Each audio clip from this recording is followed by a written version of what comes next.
everybody. Welcome to Geekoholics.com, episode 97. I'm your host, Rico, here as usual with my co-host, Mr. Dane Cody. We get together once a week, talk about video games, TV, movies, or whatever the hell we like. What's going on, Dane? Yeah, Switch comes out tomorrow. It's exciting. Comes out. By the time you're listening to this, you all will have braved the stores, chased down the postman, beaten other shoppers, and possibly even killed a man or a woman to get a Nintendo Switch. Okay, maybe not that last part, but yeah, not the last. That seems part. a little excessive. As we all know, I take the day off tomorrow. You son of a bitch! I know. It's the first time I couldn't have, even if I wanted to. It's the first time I've ever done it. I got a guy in my office that just had a baby, and I have another one that his wife is past her due date. So he will be out at any moment. So I literally cannot take a day off tomorrow. Yeah, so. I've never done it for a console launch, to be honest. And every time I've always regretted it. I kind of talked about it where it's like, I gotta try and deke in while working in all this stuff. And it's, anyway. Yeah. I took no the day off. My system is sitting there, already confirmed. Just went down and put some more money on it. And actually, I pre-ordered a case. That's probably a good idea. I'm hearing that that's maybe a good thing to do. The collector's edition of Zelda comes with the case, but I did not order that one. I haven't decided if I was keeping that or not. Because it was insanely expensive when I looked at it. I might be going digital with Zelda. Okay. Because I don't see myself trading or lending that game to anyone else with a Switch, and I get super annoyed with carts on the DS and the Vita. I find digital is super handy for the mobile platforms. Fair enough. So, yeah, it comes with a case, but I don't know if I really like the one that comes with the collector's edition either. So if I go digital, I'm not going to keep that. And yeah, Nintendo has a case, their official Nintendo one. There's licensed ones, like Hori makes one, and PDP makes one, but the Nintendo one, they also comes with a screen protector. And it looks pretty decent. It's only $25, so that's not terrible. Figure you want to carry this thing in a case, you don't scratch up that nice screen or break the system. Yeah, that'll definitely be one of those things. Did you order a Pro controller? I did. I put a deposit down on the Pro controller at EB as well, but I actually forgot to ask him when I was in there today to see if he was going to have it or not. That's the only thing that I'm hearing is maybe a good thing to do, because I've heard that I've been reading everywhere that or listening or viewing everywhere that the Joy-Cons are fine for when you're using the system as in tablet mode, but when you're docking it and you want to actually like sit down and play it on the TV, that the Pro controller is by far and away the way to go. Yeah. And is kind of needed, so I hope they have it. I also ordered one from Best Buy, so if you can't find one, let me know. Yeah, I actually might, because I've been looking online and everybody's sold out, so I don't know what it's going to look like tomorrow when I actually go into Nintendo's been saying, and everyone's been coming out saying they're going to have walk-in customer stuff, but knowing Nintendo, they'll probably have like 2 per store or something ridiculously stupid. Yeah, and all the employees will steal them and stick them on eBay. I imagine. I guess EB's gonna. They had everything else I put money on at eBay or at EB, so I'm really hoping they have the controller. Now that I think of it, but I got a backup. I ordered one from Best Buy, and I also was an idiot and ordered some Joy-Cons and the charging grip. Whoa! Yeah, tomorrow's gonna be a very expensive day. No kidding. Wow. Yeah, no, I know. Like I said, the only thing I'm kind of wanting, I've ordered a micro SD card from Amazon, so that should be coming in tomorrow at some point. And outside of that, I've just looking to pick up Breath of the Wild, obviously, because that's been getting insane reviews, and I just wanted a Pro controller, so I'll either, if I can get one tomorrow, then great. If not, well, it is what it is. We'll have to talk. Exactly. Actually, get back on track here. A little Switch tangent. Obviously, it's kind of hard to not be excited. New console launch. Yeah, exactly. By the time you heard this, you have one if you wanted one, or you didn't get one. I don't know, but I'm definitely going to have one. I'm so hyped. I'm super excited. Like I said, I took the freaking day off. But if you've been here before, welcome back. If you haven't, welcome. If you don't know how we do this, normally we start the show with some what you've been playing, get into some news. And then today we have we have a public service announcement and nothing in our free-for-all because I think we're going to have a decent amount of stuff to talk about today. And before we even do that, we get into our designated drinking section, the DD, Dane's drinking section. Ooh. Am I the only one drinking tonight? No, I got the bottle from last week, so I just figured may as well drink from it. Straight from the bottle. Go. Fantastic. I'm drinking a little 7-Up with some vodka in it tonight. That sounds kind of yummy. Refreshing. Some Tito's. It's cherry-infused vodka that I made myself. Not the vodka, but the cherry infusion. So yeah, you mentioned that last week. Yeah. You had some going on the back burner there. And it's been going on the back burner now for several years. So yeah, you said for a really long time. Yeah, I know, it's delicious. It's a beautiful kind of ruby color now. So it's like spiked cherry 7-Up. Yeah, kind of. Totally. That's awesome. So it's quite tasty. I'm drinking that famous gross shit that who knows who forgot this freaking bottle here. Fair enough. Straight from the bottle. Hell yeah. Like a real alcoholic. Why bother with glasses? So, Dane. Yes? What you been playing? You know, pretty obvious what everyone's been playing, I think.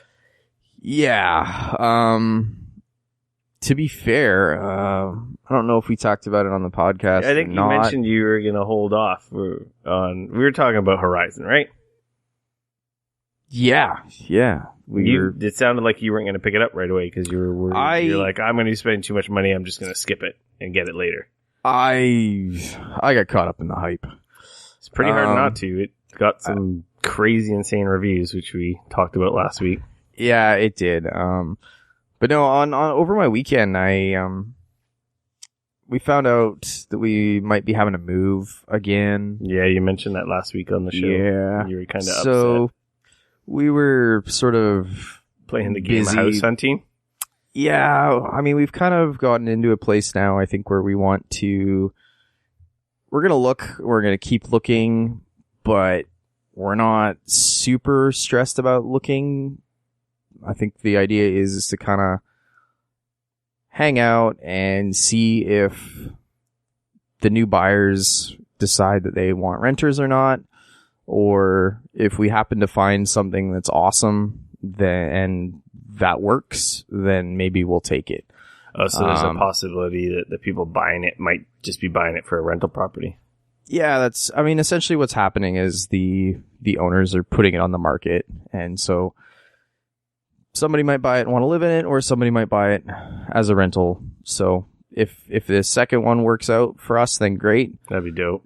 Then we can stay. Here's hoping. And if they decide that they want to live here themselves or whatever, then, so we're kind of looking, and there's, the idea is like I said, if we found something that's really dope and really cool, then we'll deke out and, say like, hey, good luck. And if we don't really find anything, I think we'll probably just hold off and see what happens. So, but it's, of course we were looking and driving around and dealing with a bunch of that kind of stuff on the weekend, doing some house huntings and looking at some places. And yeah, so it just kind of threw a wrench into the whole thing. So I actually didn't honestly, I felt I was super stressed out on Sunday, which kind of sucks. Because I really wanted to play the Ghost Recon Wildlands beta that was happening again on the weekend. I didn't play as much as I would have liked, but I did play some with my brother-in-law. So he's sold on it. He didn't get to play the last beta, right? So he's gonna pick it up. He said for sure. Yeah. So I was super curious. So what I essentially did in this beta, because it was the same as the first beta that we played, but they also released a whole nother area that they did not release last time. Mm-hmm.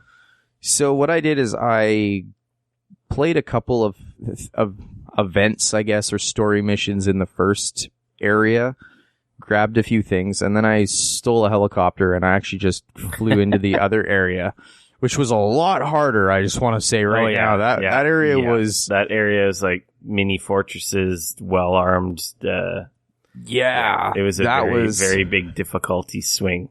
Yeah. So, I mean, the idea was definitely to play through the whole first area, get everything there, and then play the second area. So I kind of skipped ahead a bunch, and I still had a lot of fun though. Yeah. My brother-in-law it was pretty hilarious playing with him. We had a pretty good time. Yeah. And it pretty much just cemented that game is pretty awesome, and I really think that I want to pick that up when it comes out. I think it's going to be awesome to play with other people.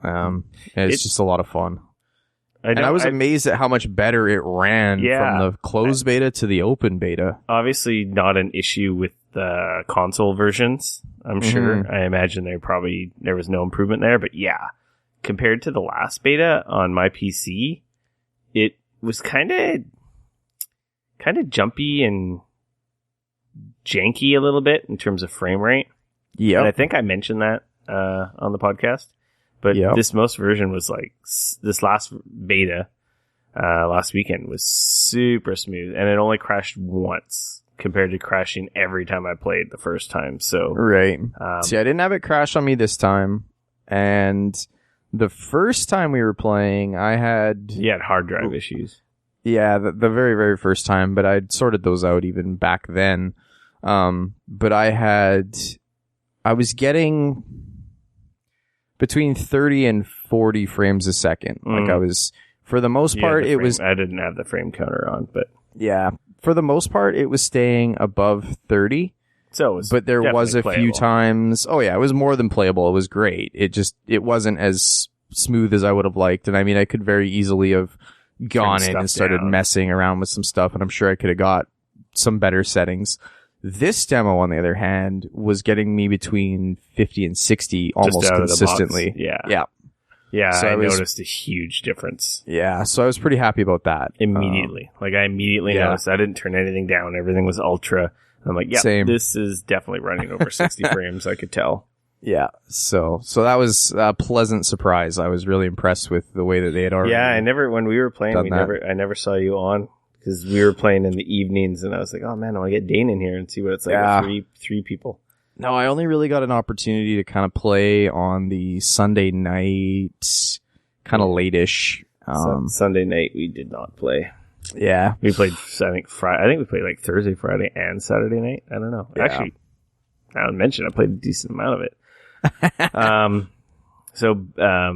We were talking about Horizon. You went on a tangent about moving. I did. And then you said you gave into the hype, so you picked up Horizon, right? I did. Okay, so before we talk about Horizon... I did pick it up. I was just going to say really quickly, actually, I beat Resident Evil 7 last week, too. In VR? No. Oh. Because if I was waiting for VR sessions the way my house has been lately, I would have probably never beaten it. So, again, I'm not upset about it because it was still really good not in VR, but man, that game is a trip. It is awesome in VR and totally justifies having a PSVR. I will go back and play more because I do want to play it again. That game's really cool. I really liked it. It was a great Resident Evil. It's up there in terms of all the Resident Evil games. It has some nice tie-ins to the Resident Evil lore and some nice surprises, crazy boss fights at the end. And yeah, that was a good game. That was fun. I beat it because I started playing it and I got to a point where I was just progressing so much and I'm like, I just can't stop playing. Like I just got to keep going. I got to see what's around the next corner. So plus you knew what else was coming out. So you're like, you know what? If I can get this dealt with, that way I can clear my plate for some other stuff. It's one of those games. It's 10 plus or minus hours depending how you play it. Right. So there was light at the end of the tunnel, and I'm like, hey, well, if I could bang this off, before Horizon, then obviously Zelda shows up. And then, of course, my crack cocaine right now is frickin' Horizon. I picked it up. I had pre-ordered it. I had pre-downloaded it. You got it digitally? I did, yeah. I picked it up digitally. I got it digitally because you could play it at 9 o'clock on Monday night. Yeah. That was part of the reason I got it. I also got it. So that was my plan, was to do that. I had it preloaded. I made sure it was ready to rock and roll. I was super excited. And then I was out looking at houses. I know, I had an appointment on Monday night. It sucked. And then, so I got to play a bit on Tuesday. More or less finish the first tutorial bit. And I can honestly say that's pretty much where I've gotten to. It sucks because I really want to play more. It's so good and it's beautiful. What an incredibly beautiful game. It is. And it just, hands down one of the best looking games ever. I mean, I'm not playing it on a PlayStation Pro like you, but even still, it is gorgeous. I don't know. Obviously, I don't know what the difference is on the Pro. There's a graphics. You can choose whether you want to prioritize resolution, which it does, the checkerboard upscaling to 4K. Right. And then those are only options that you guys get. I don't get those options on a non-Pro. And then there's a frame rate smoother gameplay option, which actually is what I have it on. Oh, okay. Because I kept flicking back and forth between the two. Yeah. And I couldn't notice a difference visually. It felt smoother on the other one. So I'm like, well, it looks the same. So I'd rather have it smoother than I'm not impressing anyone with my e-peen about it running natively in 4K. When it isn't, they're cheating to get it there. So I'd rather just it be smoother. Yeah, so that's what I was playing it on. Cheating to get it there. And actually, I turned off HDR. Yeah. It looks spectacular in HDR. But you turned it off. I turned it off because I find it distracting. What? It's so pretty that you're too distracted? Yeah, because it's like being in Star Trek and having all the lens flares. I find my eyes are having to readjust when I go from super dark to bright sections of the game. Interesting. It looks amazing, but I find it's distracting. It's all the idea though. All the lighting effects, games, all the lighting effects are just so crazy that it kind of bugs my eyes a little bit. Wow. So I actually turned it off. Okay, well. It still looks freaking super amazing with it off. Right. I don't know. I'll probably put it. I think the problem is with HDR on is it seems a little darker and I have a lot of glare when it's not night. Because I have windows in my office. So I think that's probably more the reason why I turned it off. But because it's brighter with it off. Right, yeah, it would be. Okay. Anyway, whatever. It looks awesome. Have you been living under a rock? Horizon is an open world third person RPG adventure game? Yeah. Sounds right. Yeah. Yeah, okay. Yeah, I'd say that. Post-apocalyptic. I think it's Earth. I'm pretty sure it's Earth.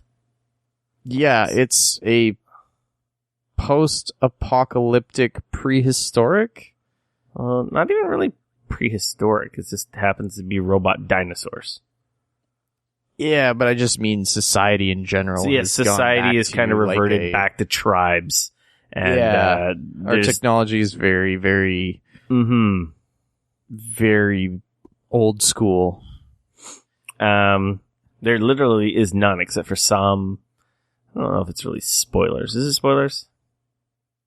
I don't know. To be fair, like I said, I barely finished. There's obviously technology in the world with the robot dinosaurs and the robot animals. Yes. The big question is who makes them, where they came from. People, these tribesmen obviously hunt and destroy these robots for resources, for their hunting and for their weapons and so forth. It's about this girl, Aloy. It's kind of weird, Aloy, and I swear some people say Alloy in the cutscenes. It's a weird name. It's spelled alloy, so yeah. I mean, you know. So Aloy is the main character. I'm going to talk about story stuff here, so if you want to skip, maybe just skip a couple minutes, just very light intro of the game, story elements. You start off as, so here's the spoilers are coming. You start the game as an outcast. You have a protector, and you're a little girl being taken care of by this guy named, I think it's Rost is his name. Yeah. And he's been entrusted to protect you for some reason. But you guys have been outcast from the tribe. Yeah. So, yada yada. I'm sure her identity is going to mean a big thing when the story moves along. I've seen, obviously, I don't know how many hours I'm in, but I'm level 15. Oh, wow, okay. I've unlocked a few weapons. Level 4, I think. Lots of perks. I've had a few major boss battles now. Nice. I've probably only unlocked a quarter of the map. Oh, wow, okay, yeah. So, like, I haven't even gone to, like, I haven't progressed. I'm over leveled of where the campaign story mission is, which is kind of cool. That's always a good thing. I'm just having fun, just screwing around, finding stuff. This map is like The Witcher. There's so many freaking... Oh, I know. There's so much stuff to do and see. There's things all over it. So, the game is obviously third person, like I said, open world. There's some RPG elements because you level up and get experience as you kill enemies, but it's primarily bow combat. There are other weapons. Combat with like a knife. Yeah, so it's like bow or like super close quarters. Yeah, you've got your light and heavy attacks with your spear.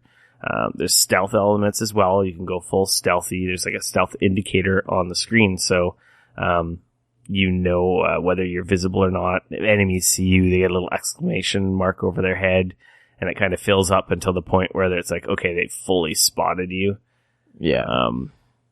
But if they just see you a little bit, they kind of go into a slightly more alert mode. Their eyes turn yellow. They're like scanning, looking for you. It's really cool because obviously you could just go guns blazing. Early in the game, you don't have the best armor. Some of the mechs can be pretty devastating. They all seem to have like a very high damaging move that if they happen to catch you with, they could almost they can one-shot you. Pretty good. Mm-hmm. Like some of the, what are they called? The bull type enemies. Oh, I don't know. I haven't actually seen any of those yet. They actually do. They could just buck you with their back legs and it'll like one shot you. You'll go flying. It's pretty hilarious. But, you can go guns blazing, you can go stealth. The stealth mechanics are pretty good. Like, obviously, you know when you're hidden and you're not hidden and whether enemies can see you or not. Obviously, you can sneak up to enemies, do your one-hit kills. That tends to not work when you get to bigger enemies. You can't like one-hit kill like a giant mech. You can do considerable damage coming out of stealth. Right. It's very Far Cry-ish too. Like there's a skill tree and you unlock different skills which make your stealth better, make you quieter, or give you new attacks like stealth attacks from above or below. There's like a huge talent tree. There's 3 different legs to it that you can work on. Right. Yeah. I'm actually surprised at how deep. So many this systems game is. in this like game. I was thinking now that I own it and I'm starting to get into it and stuff. Like I was thinking, like I don't know, maybe a 20-hour game that I could kind of deep through and get into some Zelda or something after. Huge.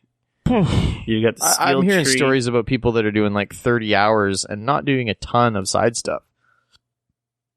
So I will be doing a lot of side stuff. I enjoy this. Oh, I'm sure I will too.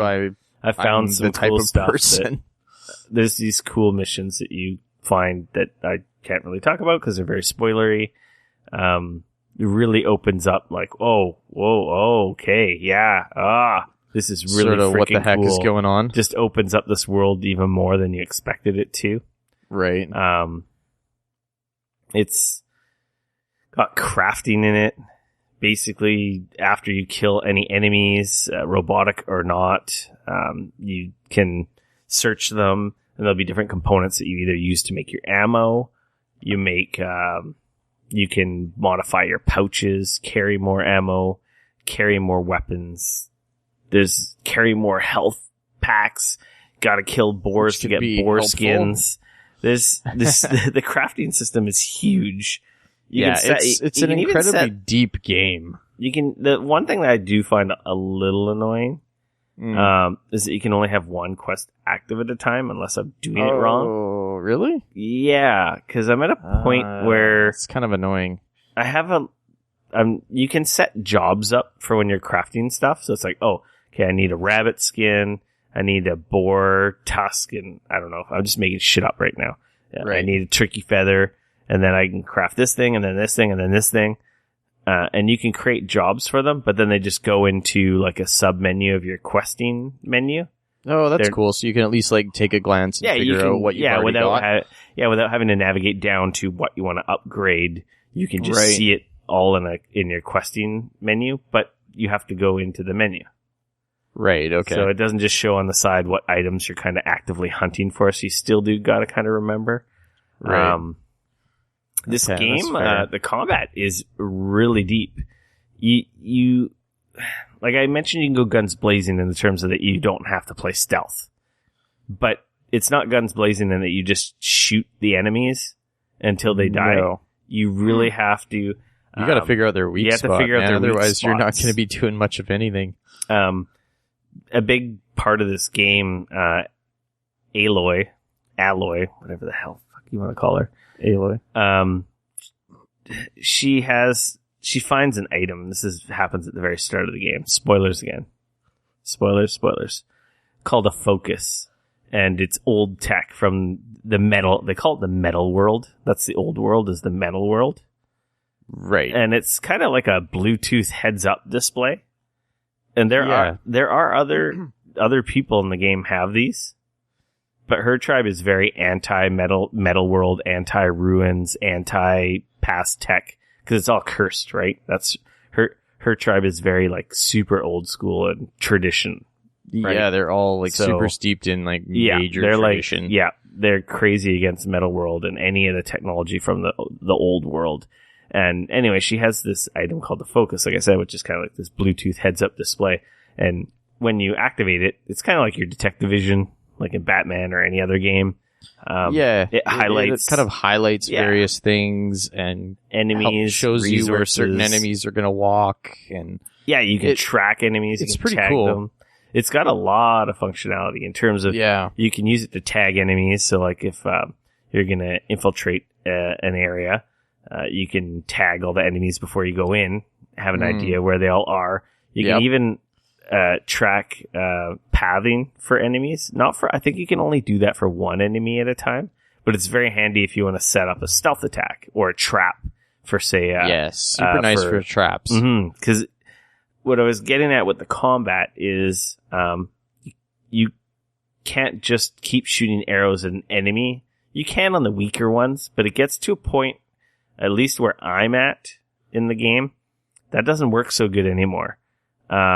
Enemies have like armor plating covering their weak points. They're susceptible to different types of different damage types. There's blast damage, there's fire damage, there's shock damage. What else is there? I think there's another type as well. There's different arrowhead types, different bomb types for the, like there's tons of different weapons. There's like a shotgun type weapon that I guess fires rocks of some sort. I haven't used that one. Okay. There's one that basically lobs grenades, like shock grenades and blast grenades. That would be helpful. Hard to use, but obviously very devastating. Right now I'm using a sharpshooter bow, which is not what you start with, but it's more like a sniper, almost like a sniper rifle, that it has an increased zoom, but it's much slower for her to pull and ready her bows. Oh, so you really got to make those shots count. You got to make those shots count, but it does tons of damage. But it has tear arrows, which do very little damage, but rips off armor. Rips armor off, which is really cool because it actually, I guess when you shoot the enemy, these tear arrows stick into the enemy and has some kind of sonic explosion that causes the armor to like basically peel off and expose their weak points.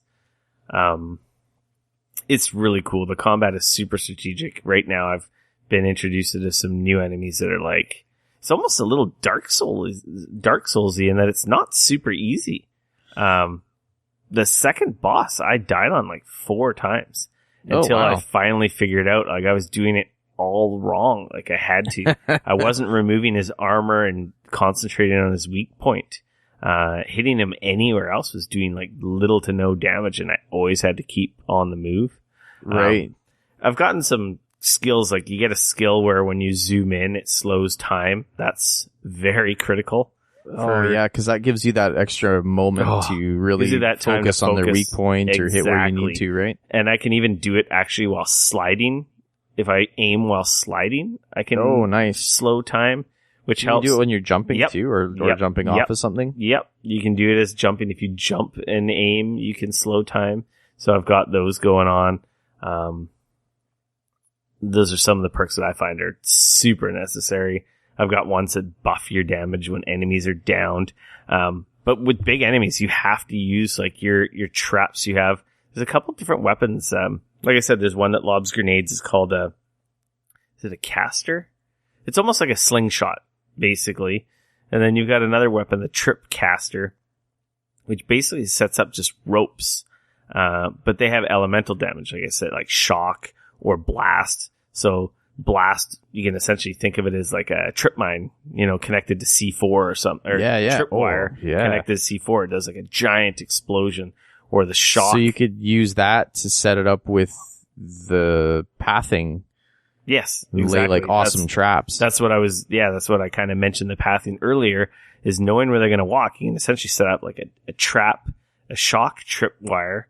The enemy walks into it, they get downed, you do a massive damage, like strike while they're on the ground, blow off some of their ammo as you're running away and like bring them down to half life. Right. Meanwhile, luring them into another trap you set up. Interesting. You've got the rope caster as well, which is one that you've probably seen in videos.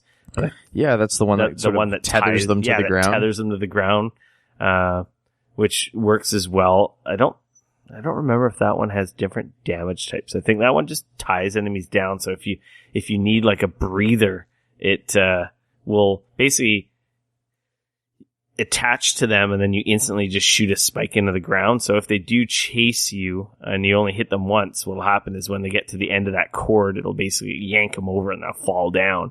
And it'll give you can hit them multiple times and like force them to go down if you just keep pummeling them with the rope caster shots.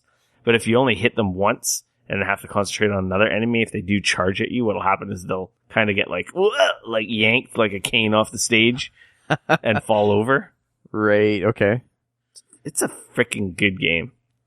Oh, so much fun. That's all I want to do. I'm like dying to play it. Like I want to play it right now.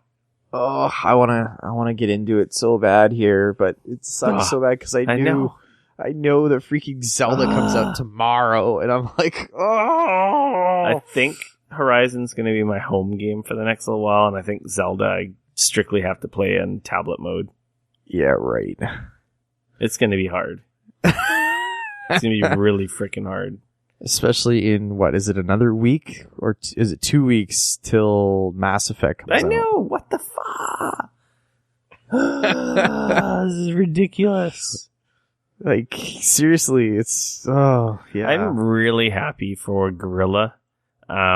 So am I. This is a huge undertaking, and it's something so different for them. But they've knocked it out of the park. When I went to E3... I guess it's going to be 4 years ago now. Ugh. Yeah, man. When I went to E3 at the PS4 launch in 2013, I met the game director for Killzone. Right. And I got to play Killzone there before launch, which was freaking awesome. That was amazing. And I met the game director. I'm sure he's involved with Horizon, but he's not the main director. It's a different guy. Okay. They're such a cool team. Killzone they were pretty quality titles, but I think, like we mentioned last week, they just didn't quite elevate Guerrilla to that level where people are like, hey, this is a dope ass studio. They were all well respected. But I think that a lot of people put them, like we said last week, where their stuff was almost like a technology spotlight for the new hardware. Yeah, look at what the PlayStation 2 can do. Look at what the PlayStation 3 can do. Check out what the PlayStation 4 can do. It was, Killzone Shadowfall was a launch title for the PlayStation 4, and I think that we could probably both agree that it was probably the prettiest game on the platform at launch. Yeah, easily. Like it was a beautiful game. Some missions were, some of the level design I got stuck and had issues with, but yeah, some of the level design was not awesome. Overall, the game was still pretty decent. Yeah, exactly. So it's really nice to see them. It's nice to see them branch out and it work for them. Yeah, new IP, which is like got this amazing world they've created, good characters. The storytelling so far is really good. It's also very Mass Effect-y. You have different conversation tree choices. You can, get deep dive into conversations with characters and find out more information, or you can just, move along. There's also different reaction types. There's, I guess. I love that first time you get to do that. You can choose. There's a fist, a heart, and brains, and I can't remember the definitions. Well, the idea is the heart is you want to be nice and you want to be sweet. Yeah, it's like an emotional. The fist is I will definitely pummel you or try to fight you. It's more the violent reaction, and then the clever reaction with the brains. Or how they handle the situation. Handle it peacefully, clever, or with I guess not necessarily anger violence for sure. But I wish I remembered. But it's kind of like your Renegade system in Mass Effect, almost. And I think how a lot of sort of video games have decided to work with those types of trees. Because, even The Witcher has a similar type of thing now, too, right? This game reminds me of The Witcher, except for, instead of, magic and swords, it's, technology and bow and arrows. Yeah, I can kind of see that, actually. The detail in the environment is just crazy. It's such a good-looking game. If you want a game to show off what the PS4 can do, this is definitely, hands down, it's beautiful. It's freaking incredible. I think it only runs at 30 frames, even on the prioritized smoothness option. But what a amazing exclusive title PS4's got with Horizon. Yeah, it's really cool, awesome too. Title. The main character is voiced by Ashley Birch.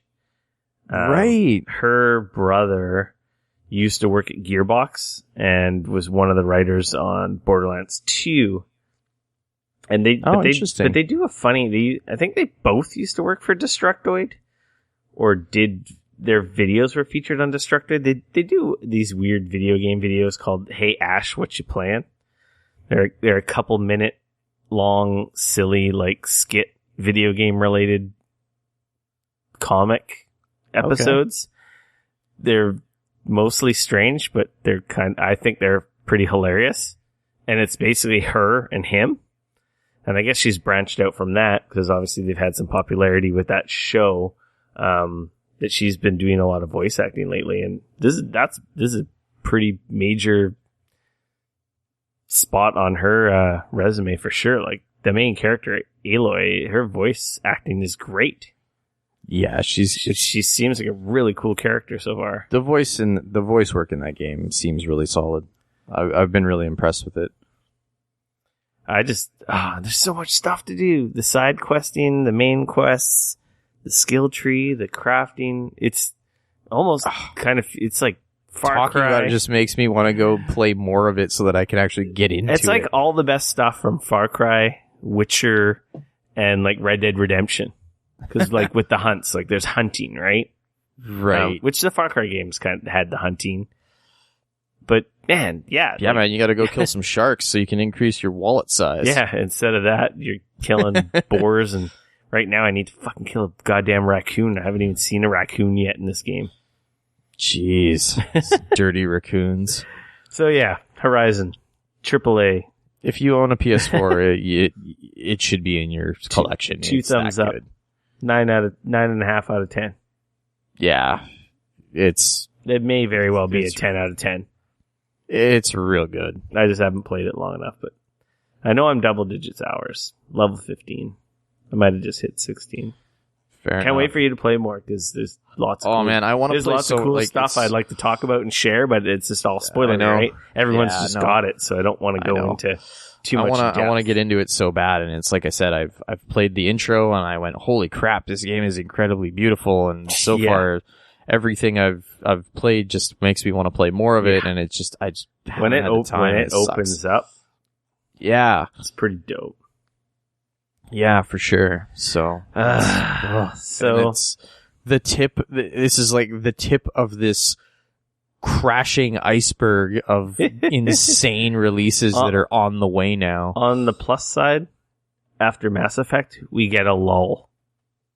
Do we though? We do. There's literally like nothing until August, so we'll get a lull. Well, there's games. Because then there's Persona 5. Yeah, that's the end of it. And then we get a break. And Persona 5 is only like freaking 100 hours. Deal with the devil. Yeah. I'm still. Are you out there? You haven't shown up here. I'm ready to sign the paperwork. I need more time in the day. Oh man, do I ever take like my birthday week off just so that I can play video games? I think with that we can get into some news. Let's talk about some news. Obviously, Switch is going to be out. You're all going to have one. No way. Is that happening finally? Yep. Nintendo Switch will not have Virtual Console at launch. Not a big deal. Not a surprise. But some people were, obviously the most hardcore, were pretty butthurt about this.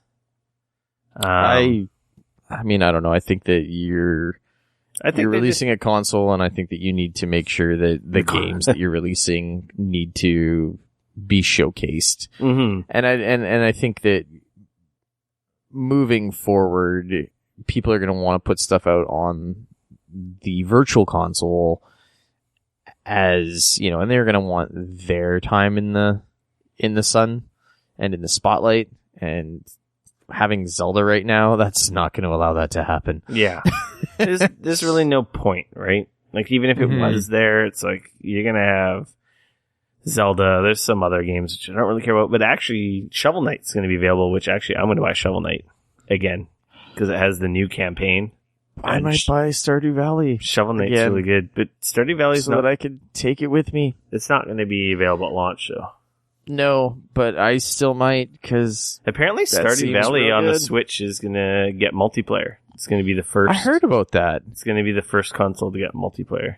Which I don't fully understand what that's going to mean. You'll find out. I guess we will. As our resident Stardew Valley expert. I'm excited for Shovel Knight. I ask her all the Stardew Valley questions. Shovel Knight gives me definitely another awesome game to play. Which, let's be honest, I'm not going to play anything with Zelda, but I'm going to buy Shovel Knight. Shovel Knight. Do we want to just talk about the ridiculous review scores that Zelda's been getting? So the other big story, basically 10s and 9s. I think right now it is tracking as the highest rated game on Metacritic. Last I heard, it was the 4th highest. Okay, has that gone up since then? Or? It might have dropped because of it's at 98 on Metacritic. Yeah, so it's still number 4 and the all-time with 62 reviews. Wow, that's pretty freaking impressive. Yeah, that is crazy. Yeah, wow. People are very happy with this game. So they're saying it's the 4th highest rated video game of all time, which is pretty incredible. We could tell. It looked pretty good. Like, let's be honest. But I guess everyone was... I'm gonna confess something right here on this podcast. Actually, I'm actually worried I'm gonna be disappointed in it because of the overhype now. Well, it's a mix of a couple of things. For one, overhype. I've got these insane hopes now that this is gonna be one of the greatest video games I've ever played in my life. Mixed with, I'm hearing about a lot of things that I don't really know if I appreciate in my Zelda game, that a lot of people are sort of shaking off as not a big deal. You kind of learn to live with it, but to me, it seems like something that I'm going to get 20 hours in and it is going to drive me fucking nuts. One of those things being the weapon durability. That for me, I'm not going to lie, that is one of those things that to me, personally, could be a deal breaker if it's not. I don't like weapon durability in general. And especially, it's one thing when I have to spend money to, say, repair my weapons because the durability's down. But it doesn't sound like that's an option in this new Zelda. And it sounds like your weapons can just break at any moment because you've possibly hit a shield or there's a variety of ways it sounds like that this can happen. Mm-hmm. But the thing is you can get sweet weapons and then you could be in the middle of a boss fight and have it break. I like that. And that to me is something that I would fucking hate. It's very Dark Souls. It's very, it forces you to get out of your comfort zone. You will always have more than one weapon. So I like that as a gameplay mechanic because what happens so often, is you get the best sword and then you use nothing else in the game. Right. So that forces you to try different stuff, which is, and I don't mind that idea. I like the idea of them forcing me to have to use other weapons. That I'm down with that. But what I don't like is the idea of getting a great weapon, thinking, okay, cool, I'm going to go fight this boss now, and then having that thing break halfway through. I don't think it'll ever leave you in a point where you don't have a weapon. No, I'm not saying that it's going to leave me in a point where I don't have a weapon. But I'm saying that it's going to leave me in a point where suddenly I'm at a huge disadvantage.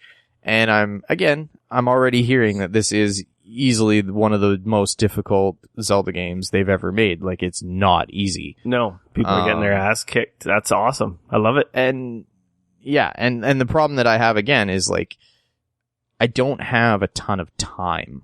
And so for me to have to play areas over and over and over again because how many kids you got? Certain things like that bugs me. You just totally ignored what I said.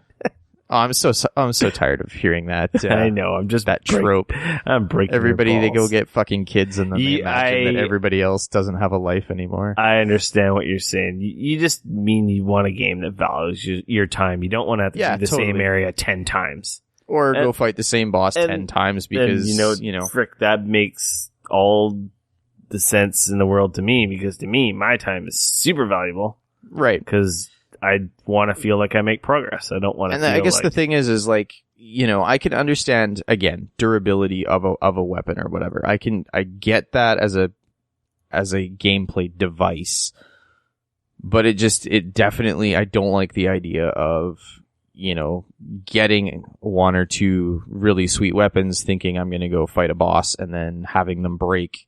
And not left out without a weapon, because of course I don't think, like you said, I don't think that's going to be the case. But suddenly to be at a huge disadvantage just because, you know, I happen to hit his sword or his shield instead of him, and now I've broken my sweet weapon. That I don't know. And again, I'm apprehensive. I'm really hoping that I play this thing and it puts my worries at ease, but I feel like there's a part of me that there's certain things that video games have taken recently, and I'm not a fan of some of them. Mm-hmm. And unfortunately, and obviously, again, people don't make video games specifically for me, and that's fine. And apparently a lot of people out there appreciate this stuff and they love it, and I can appreciate that. That's great.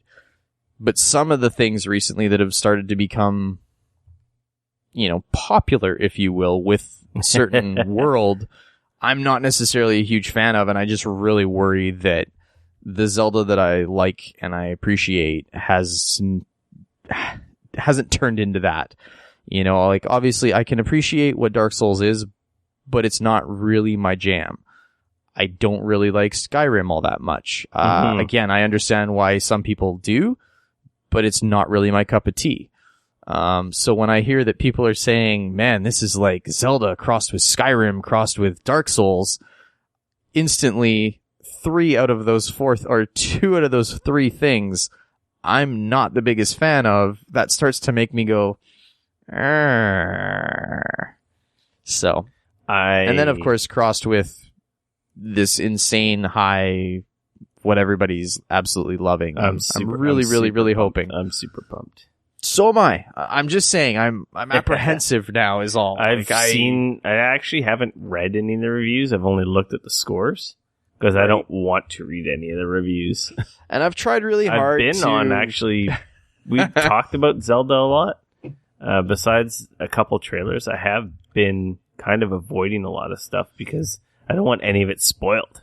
I'm in a similar boat.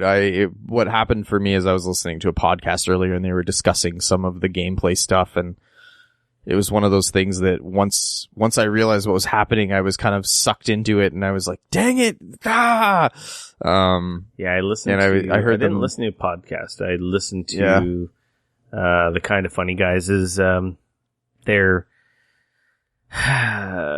reactions. Like, they haven't beaten it. They haven't in any terms reviewed it really. They're still both playing it. They're only 10 to, I think Tim was 10 hours in and Greg was 20 hours in.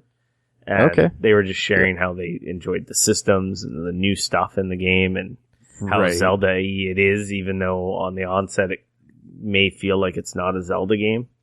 Right. Because of all this new stuff that you've kind of mentioned. But, oh man, I can't wait. We'll be playing it. I'll be playing this. When y'all be listening to this, I'll be playing Zelda. Neglecting my family and playing Zelda on my system.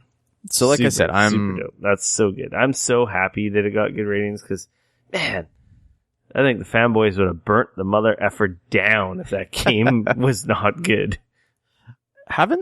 Hasn't every... Oh, no, that's not true. I was going to say, hasn't every console that is launched with a Zelda game done really well for Nintendo? I don't know. I don't think many have launched the Zelda game. I was going to say, though... Think about it. The Wii launched with a Zelda game. Did it? It went on to sell 150 million copies. Oh, it did sell it did launch, you're right. The Wii U did not. The Wii U is finally getting the Zelda game now. Yeah, I know. The system seller, those Wii U's are going to go flying off the shelves now. Yeah, right. I honestly was going to say, I think Nintendo releasing Zelda on the Wii U is a huge mistake. I think they should have canned it. They couldn't. They'd already said it was coming, and there was a ton of people that bought a Wii U specifically for fucking Zelda. That system was a flop. Who cares? I don't know. I know it's more of a... I think you would have a bunch of people that you would have burned real bad after telling them Nintendo has for been 4 burning years. people for the last few consoles. Literally dousing them in gas and lighting the match with it between the Wii U... and Amiibos. The Amiibos and the NES Classic. Nintendo has been burning their fans. So... Yeah. It's not like it would have been anything new. Honestly, I think they should have canned it, but whatever. In really exciting news, that came out of left field, thanks Target. They leaked Shadow of Mordor sequel, Shadow of War. Next week, we're going to get some gameplay footage. There was a cinematic trailer that was released, and then they announced the game's coming in August. But yeah, thanks to Target accidentally putting it up on their site early. Dun, dun, dun. Warner Brothers was just like, well, shit. Cat's out of the bag. We may as well release the trailer now and make this work for us. Shadow of Mordor was an excellent game.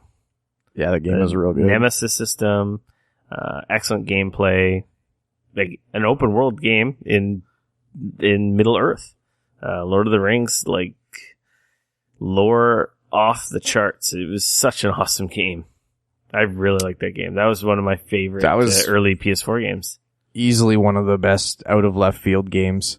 I don't think a lot of people sort of saw it coming, and then it released and everybody went, holy shit, this thing's fucking rad. It's from Monolith, which is actually a pretty talented developer. Well, those guys have been making amazing They've been making games great for games years. for a long time. This is a nice surprise. I'm sure, I have a feeling they might have been, I doubt they were going to be announcing that this week. Probably not. Especially with all the Horizon Switch shit going on, I'm pretty sure they probably were waiting for, well, E3 would have been too close to their release because it's coming out in August. So obviously they were going to reveal this soon, but yeah, that's awesome. Thanks, Target. Why the fuck does Target know about a game like this? Because they got to sell it, dude. Yeah, but I guess they got to know their system. They got to figure know out numbers and exactly. Doo-doo-doo. So yeah, they're saying the Nemesis system is back. They're expanding on it. It looks pretty awesome. Yeah, it looks dope. I'm sure it'll be dope. The first one was so good. More of that and then some. Yeah, I'm down. Peter Moore is leaving EA to take up CEO position at Liverpool FC. That is kind of bizarre. It is and it isn't. He's super English and he's a major football fan. So this is kind of like, I think, his dream job. He's been at Sega with the Dreamcast, Microsoft. He's the powerhouse. Now EA. Man. He was awesome. He was at Microsoft when Microsoft was kicking ass at with the 360. Was the dude pushing the 360. Didn't he come out on stage with a Halo tattoo? Yeah, he's the I don't know if they're freaking real tattoos. I'm sure it was a fake tattoo, but he came out on stage and said, this is when it's coming out. It's not going to miss this date because I got a tattoo. I got it tattooed. I wonder if that shit's real. Very storied career, huge figure on the business side of video games.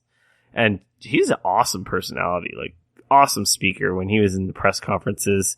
Just, he knew how to get everyone's attention, but he also wasn't like this dry, like boardroom type. Even though he's a freaking CEO, he wasn't like numbers, blibbity, blah, blah, blah. Like he was fun and super engaging, and he loved the product and everywhere he was at. He was an awesome figure. So that's kind of neat. That's going to be a very that's a exciting huge blow to EA. I can't help but think. No, to be honest, it honestly is, because he's a big character, and to fill his shoes, it's going to be tough. I think him leaving Microsoft is like a huge loss for Microsoft, obviously evidenced with how well this last generation has gone. But oh, absolutely. Definitely neat.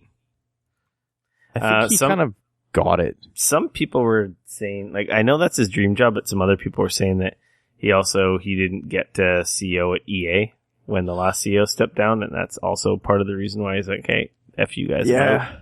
I heard a bit of a rumor about that. I'm not close enough to anybody in the actual know that would know or not, but I had heard a bit of a rumor that he was sort of in line for that, and then when it didn't happen, he was like, all right, well, peace, bitches. Later. I feel like they kind of created a position almost for him at EA to begin with, though, because they wanted him, right? Yeah. So this is neat. This next story: Twitch is partnering with game dev studios to sell games on their site. And I don't know honestly how I feel about this. I think it's neat because the people playing, if you're a super Destiny guy or a super Division guy and someone buys a game while watching your stream, you get a little cut. It's no different than Amazon, the Amazon referral links that pretty much every website in the world uses or anything like that.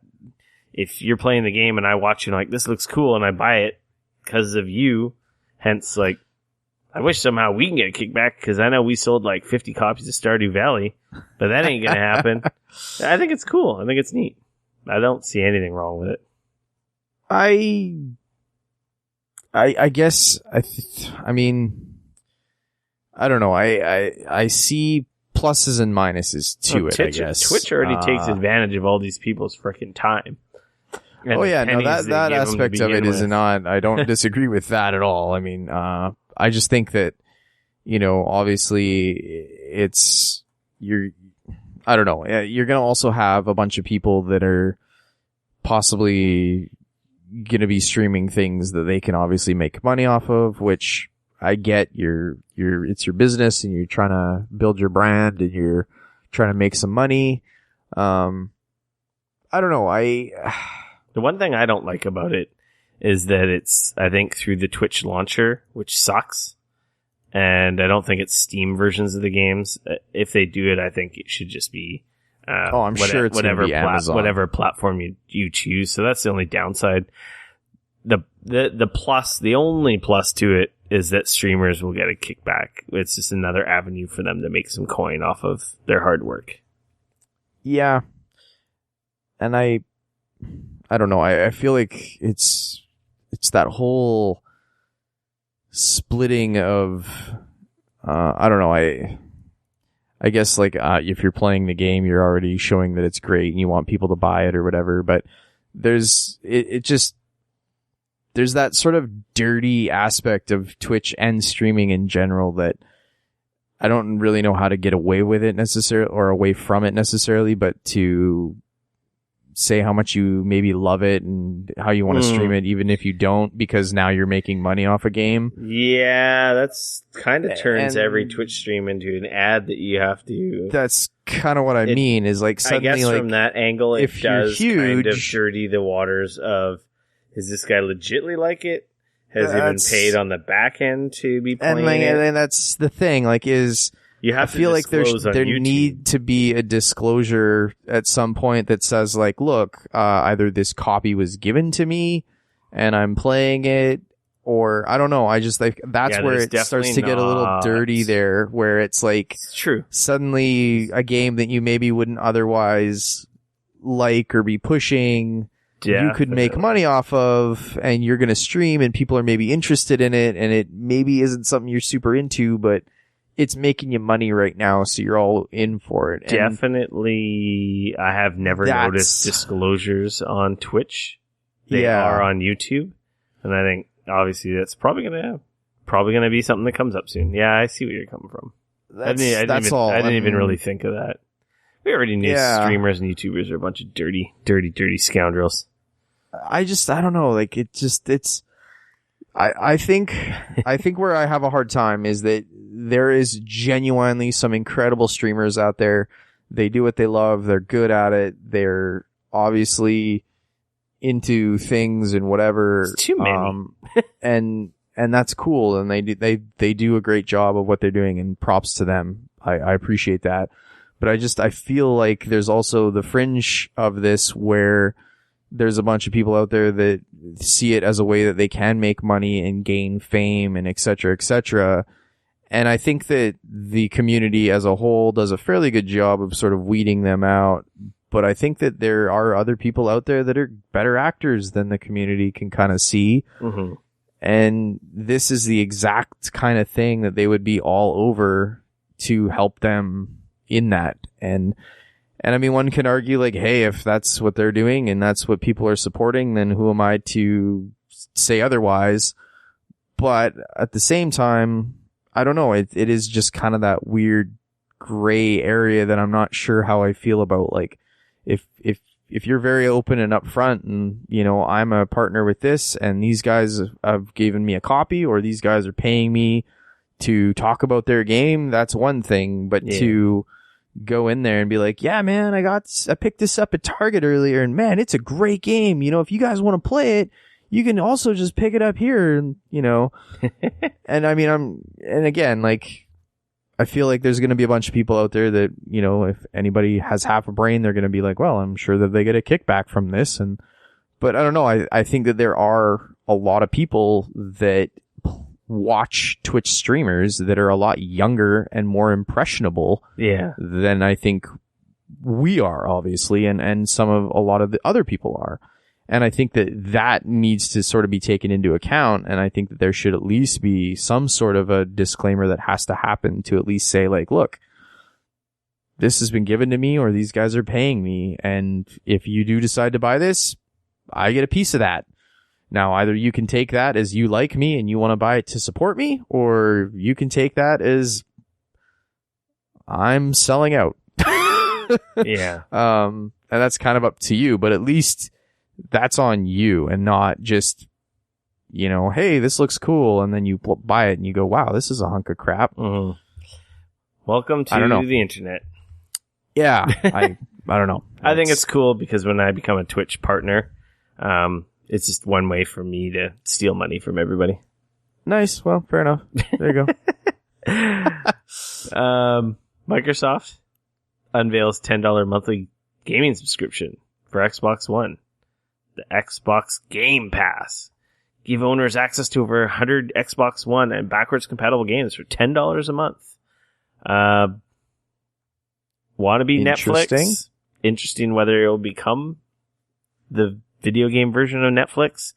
But this isn't streaming like PlayStation Now. You actually install the games. Yes. And as long as your membership is active, you could play them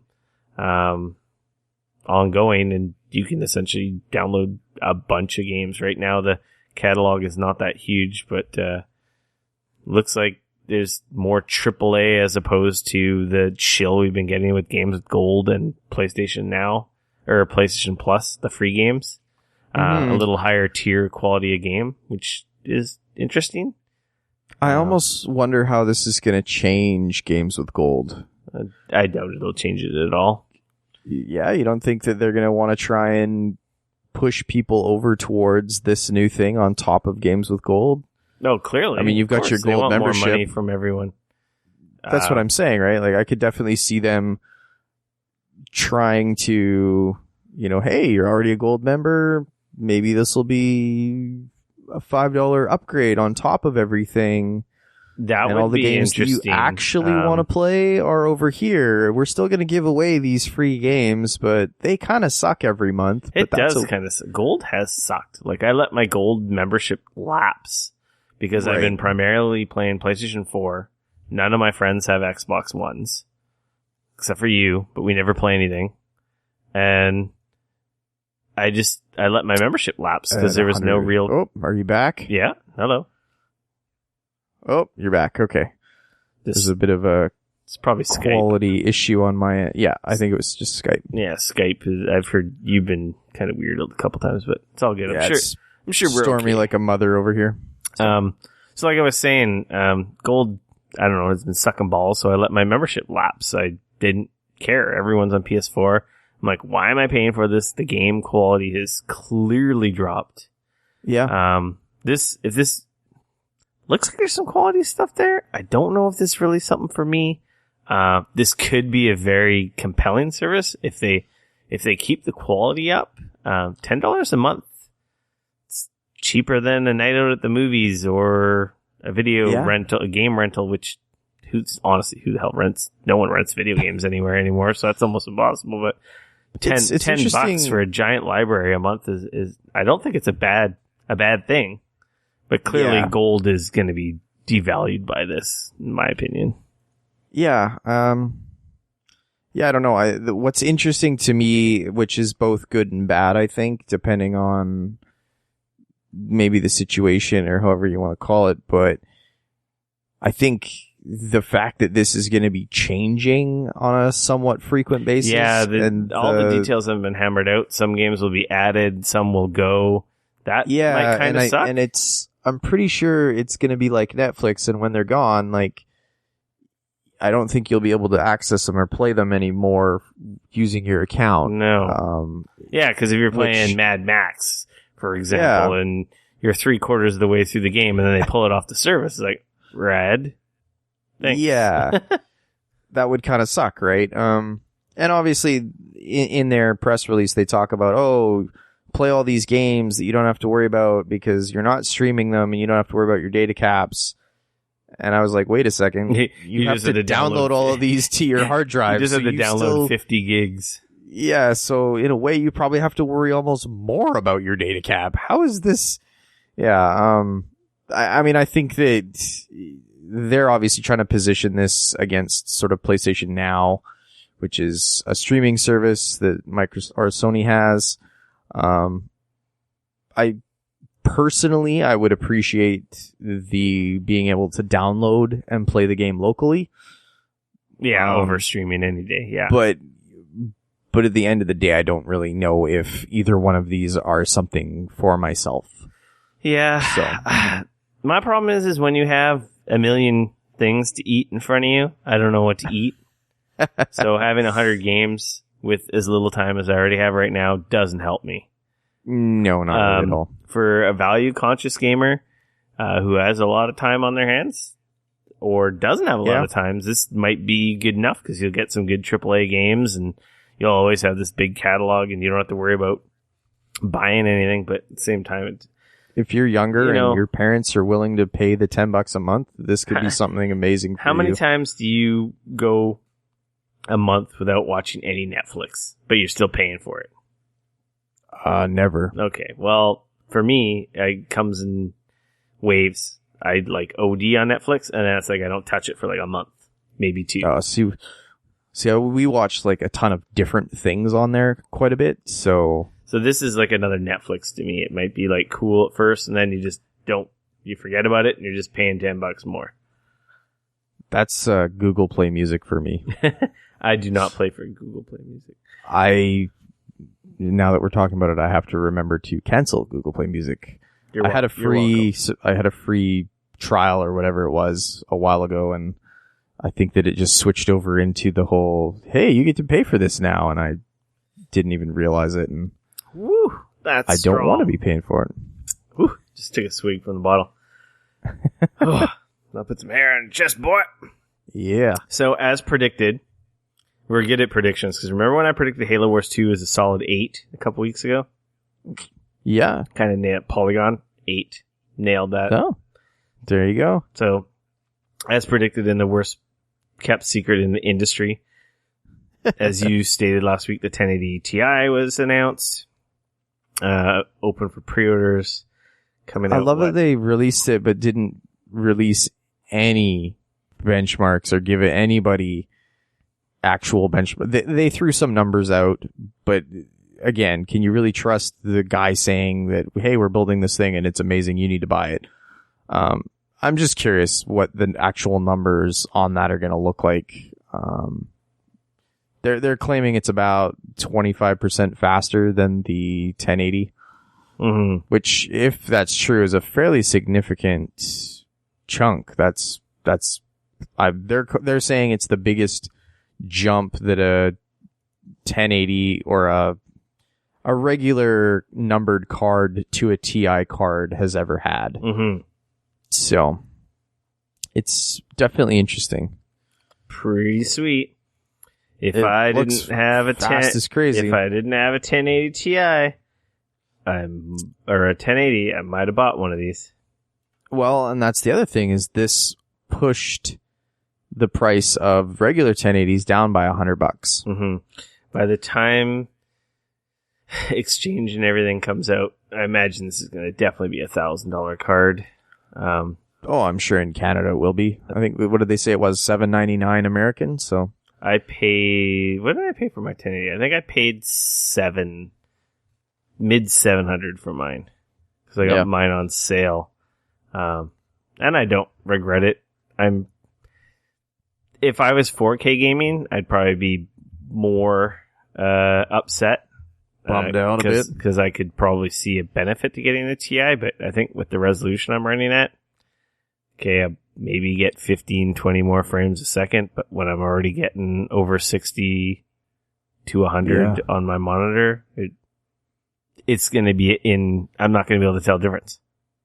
Yeah. So no, that's fair. Is that worth $400? For me, no, but man, if I was coming in today buying a video card, man, this would be high on my list. I told I think you hit it with the nail on the head, though. I think that if you're 4K gaming, this is pretty much a must for you. If you have the Nvidia experience installed on your machine, and you're signed up for the GeForce newsletter, which I am, you're automatically, they're giving away 180 of these.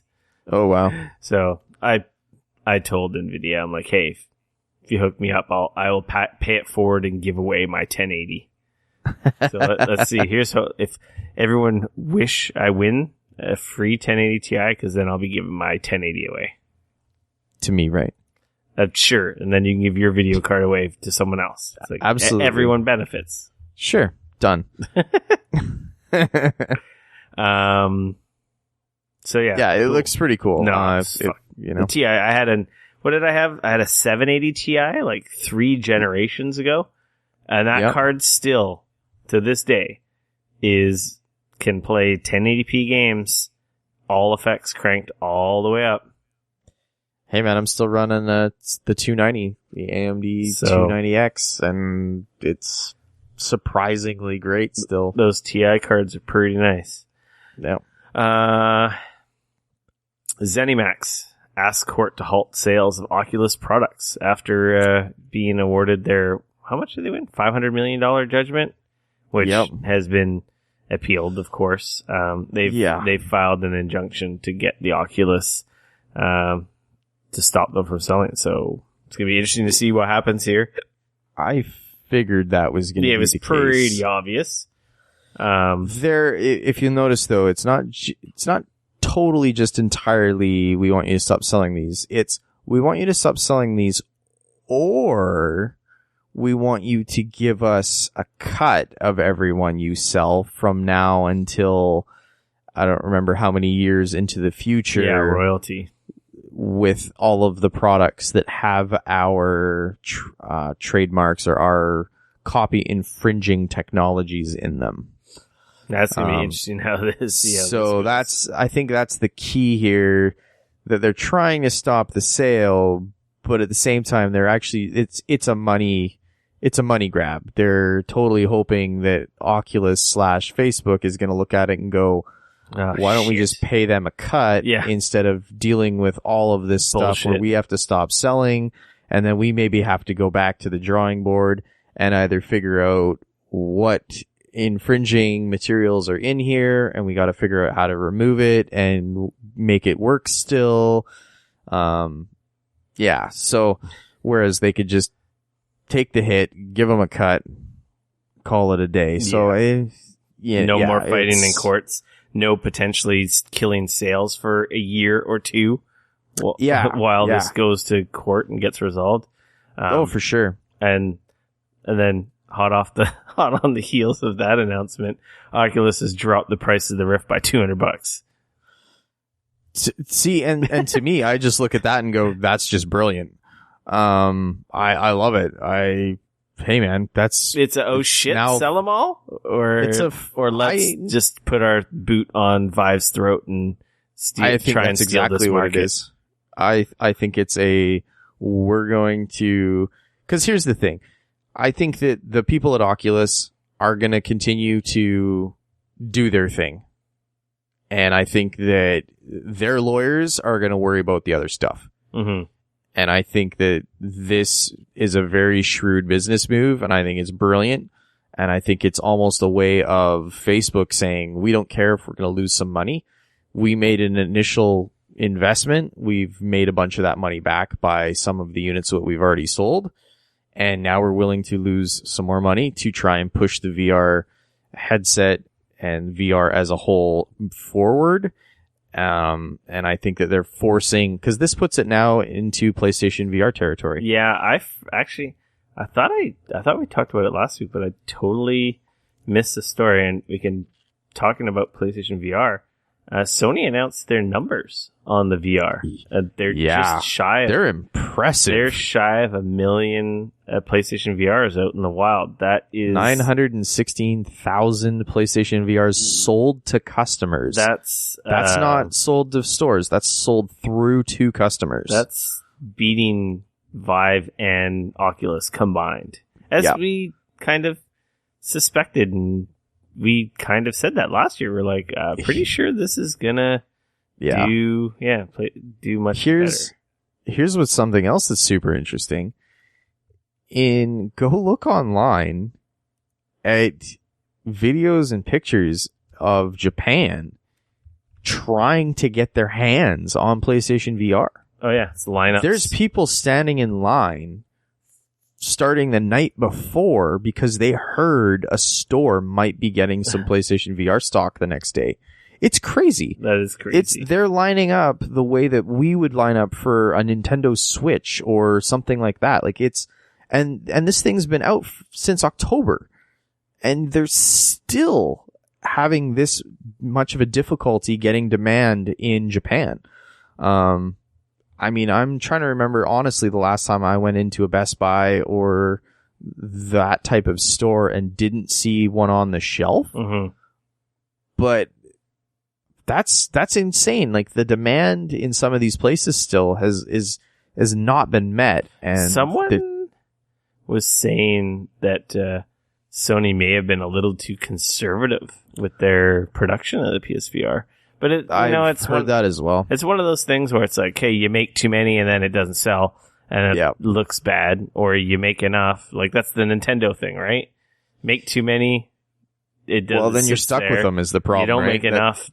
You make too many, they can bankrupt you. Yeah. I mean, look at THQ. They made a real bad product that they ended up making too many, thinking, oh, this is going to sell like gangbusters. That's really cool. And instead, VR is healthy. Yeah. And the PC I just think are coming down in price, which is also good. That, I think that everybody wins. It makes me go like, oh shit, son, I might want to get an Oculus. But hey, I've heard you add the touch controllers. I mean, we're looking at Rift and touch controller bundle drops to $600 American. Yeah. So that puts it into, what is that, $820 Canadian? Definitely not a lot of money. Not the $1,300 at launch. No, exactly. That's to be honest, I guess they've been around for a year now. March. Yeah, just about. Year. Yeah, I feel like they kind of soft launched last year a bit. I like my PlayStation VR. I'm still waiting for that frickin' Star Wars game. Speaking of Star Wars, I may have broken down and totally picked up Battlefront. Oh, yeah. It was on sale again. It was on sale for, like super cheap, and I picked it up. Nice. Just so that I can play the VR stuff. Have you played it yet? I have not. Okay, you have to download that portion of the game separate, okay? Yeah, you gotta... If you remember our discussion. Don't you have to have it installed, then you gotta, like, load the game and then download that part in the game separately? Just go to the store. Go to the store and you'll find the Rebel, or the whatever they call that mode. Okay. Because remember when I was trying to play it over the holidays, I launched Star Wars, and then you go to the menu and just keep hitting the button and nothing happens. Right. Maybe they patched it so it takes you to the store to initiate the download now. But okay. That was super frustrating because I'm like, what the hell is going on? Nothing's happening. And then I figured out, it's like, oh, you have to go download it separately and install it. Okay. That's cool. I will definitely do that. I want to play that this weekend. It's on my to-do list. I know that there's a million things that I want to do. It's only 20 minutes, 25 minutes. You might play a little longer. It's one of the best VR experiences, hands down. Yeah. It makes me very mad that an entire game and campaign for that doesn't exist. At least not yet. That's true. Because who knows what the fuck Criterion's doing. Maybe that's what they're doing. Oh, maybe. Maybe it was just a tease, the little one mission. Maybe this was I wonder how this would go and if people are interested. Also, those sort of their test. Those PSVR numbers too let developers know. It's like, oh, there's a healthy market here on PlayStation, so maybe I should be making my VR game over here. I really hope so, because to be honest, that to me shows... I mean, I'm seeing a lot of really cool things seemingly coming out still for the Oculus and for the Vive only. And I get a little bit annoyed sometimes because, there's way more PSVRs out there. Why are these things coming to that? It might just have to do with the fact that those are PC and they're just open platforms, right? You can. Oh, totally. You don't have to go through the whole. You don't have to go through, right? You don't have to go through the whole dev. Yeah. Distribution and again, cycle. Some of it is going to be technology, obviously room scale and the Oculus Touch and things like that. Those are definitely different technology, limitations versus the PlayStation VR limitations and such, right? That's it for the news. PSA. PlayStation Plus games for March have been announced. They have Disc Jam for PS4. Tearaway Unfolded for PS4. that one I'm actually interested about. Tearaway was cool. I beat Tearaway on Vita. It was a pretty decent Vita game. Under Night in Birth. PS3. I don't fucking know what that is. Earth Defense Force 2025. That's a cult classic. People are like that. Yeah. Lumo. I'll probably download that to make sure that it's on my system for when I'm in a weird mood and I want to play some super bizarre Japanese thing, which is exactly what Earth Defense Force is. Lumo, Vita, crossbuy on PS4, and then Severed on Vita. Severed's a good game. Actually, I'll make sure I pick up Severed. And Disc Jam is actually Disc Jam has been pretty well received game. I think they're aiming for like another Rocket League with that Smart. one. It's kind of smart. It's like a Windjammers. Right. It's like a frisbee a tennis. Characters have like superpowers. It's like air hockey and tennis. It looks neat. Interesting. I got into the beta, but I never actually got around to playing it. But people who did play it on my Twitter feed had positives stuff to say about it. Fair enough. Okay. So I will definitely. I mean, I'll add all of these to my list. Really good on Vita. Tearaway was really good on Vita. I wonder what the PS4 version's like. That other stuff, don't know so much about, but yeah. I got nothing in the free for all, my friend. Oh man, I haven't had any free for all. So. Logan will have been released by the time you're listening to this. I'm hoping to watch that. Man. I don't know. Forgot about Logan. I don't know if that's going to happen this weekend. I made plans to go see it. It's been getting incredible reviews. Yeah, it's getting really good reviews. I made some plans to go see it with some buddies, but I don't know. I think my Skype is acting all bizarre again. Yeah, stupid Skype. Oh, and you're back. Yeah, it's Skype. Stupid Skype. Yeah, it's definitely. Like I said, it's storming like crazy out here. Slamming against my button. With that, I'm going to say let's end the show and go play some Horizon. Yeah. You can follow me on Twitter at RickF, no K, RICF. Come visit me on Twitter at Dane Cody, at DAYNECODY. Get Zelda, get a Switch. More importantly, follow us on Twitter, like us on Facebook, share us with your friends on the podcast services, Geekoholics everywhere. And tell your friends, come hang out with us. Yeah, it'd be cool. We'll share our friend codes for our Switches, which we won't be able to do anything with because there's no multiplayer games yet to play with. Pick up Shovel Knight if you want something else. It's like Mega Man-esque, but it's a really good game. I didn't know that was available for launch, so I'm definitely going to pick that up too. Is that's not the second one, right?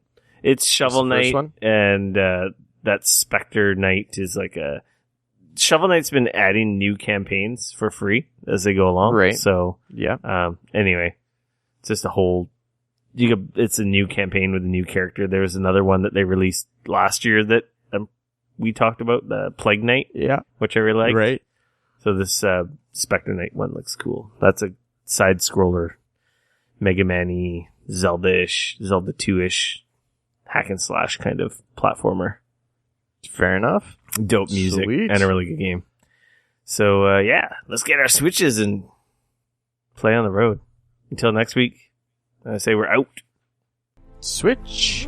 Peace.